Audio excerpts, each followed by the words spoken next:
আমি যদি ন্যায় বিচার চাওয়ার জন্য যদি এখন অপরাধী হয়ে যাই, আমার কিছু করার নাই, কিছু বলারও নাই, জনগণই সেটার বিচার করবে। প্রায় 5 বছর আইনি লড়াইয়ের পর রায় পেয়েছি আমার পক্ষে এবং আমি ন্যায় বিচার পেয়েছি। এখানে একটি কথা বলতে হয় যে কেউ কেউ বা একটি মহল তারা কিছু হয়তোবা তাদের বোঝার কমতির জন্য এই বিষয়ে তারা তাদের যে মতামত দিচ্ছে সোশ্যাল মিডিয়া সহ বিভিন্ন জায়গায়, সেখানে কিছু তথ্যের ঘাটতি রয়েছে। অনেকে হয়তো মনে করছে যে 5ই আগস্ট 2024-এর পর এই মামলাটি দায়ের হয়েছে বা আমরা হয়তো এর পরে এসে এই প্রক্রিয়াটি সম্পন্ন করেছি। আপনাদেরকে বলতে চাই যে স্থানীয় সরকার নির্বাচনের আইন অনুযায়ী নির্বাচন হওয়ার পরবর্তী 30 দিনের মধ্যে অভিযোগ করতে হয় এবং সেই 30 দিনের মধ্যেই মামলাটি করা হয়েছিল এবং পরবর্তী 180 দিনের মধ্যে এই মামলাটি নিষ্পত্তি হওয়ার আইনি বিধান থাকলেও এখানে বিগত ফ্যাসিবাদী হাসিনা সরকারের আমলে এটিকে বাধাগ্রস্ত করা হয় এবং যে অবৈধভাবে ক্ষমতা দখলকারী তাপস তিনি এই মামলাটি বাতিল করার জন্য হাইকোর্টে এবং লোয়ার কোর্টে চাপ প্রয়োগ করে এবং হাইকোর্টে একটি আবেদন করে যে এবং মামলাটি শুনানিতে তারা এটিকে বন্ধ করে রাখে। পরবর্তীতে আমরা 5ই আগস্টের পর এই মামলার শুনানি করি এবং যথাযথ আইনি পদক্ষেপ প্রক্রিয়া নিশ্চিত করে আমরা মামলার কার্যক্রম পরিচালনা করি, সাক্ষী শুনানি হয়, আর্গুমেন্ট হয়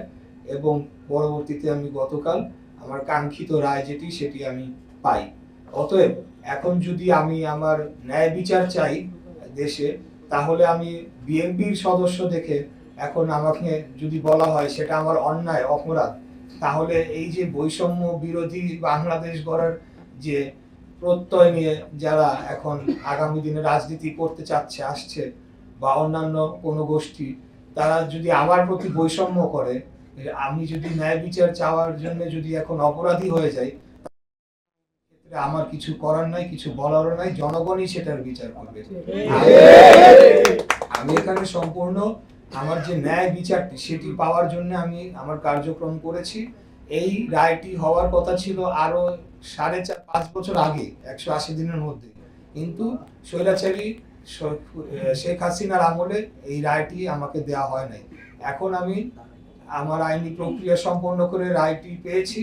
পরবর্তীতে যেটি ইতিমধ্যে আমরা গতকালকে আপনাদেরকে বলেছি যে এটা পার্টির হাইকমান্ড সিদ্ধান্ত নেবেন এবং সবকিছু বিচার বিবেচনা করেই সিদ্ধান্তটি নেওয়া হবে, সেই অনুযায়ী আমার পরবর্তী পদক্ষেপ আমরা নিব। আমাদের মূল উদ্দেশ্য যে আমরা যে একটা উদাহরণ রেখে গেলাম, এই যে এই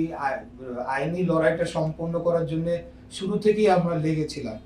তার মাধ্যমে অবৈধভাবে যে ক্ষমতা দখল করেছিল, একটা ভোট রিগিং করে যে মেয়র পদটিকে দখল করা হয়েছিল, সেটার বিরুদ্ধে যে একটা আইনি ভিত্তি প্রতিষ্ঠা করলাম, সেটার কিন্তু একটা সেই বিষয়ে কিন্তু কোনো অ্যাপ্রিসিয়েশন কিন্তু ওই মহলটি দেখাচ্ছে না। তারা ফোকাস করছে শুধুমাত্র যে আমরা এখন মেয়র পদে বিএনপি প্রার্থী যাচ্ছে এখানে, কিন্তু আমরা যে একটি আইনি উদাহরণ দৃষ্টান্ত স্থাপন করে গেলাম, সেটির জন্য তো তাদের আমাদেরকে ধন্যবাদ দেওয়া উচিত ছিল যে আমরা একটা আইনের যে শাসন সেটির জন্য আমরা কাজ করে যাচ্ছি। তো এটা হলো আমাদের মূল উদ্দেশ্য, মূল লক্ষ্য, যে আমি কিন্তু হারি নাই, আমাকে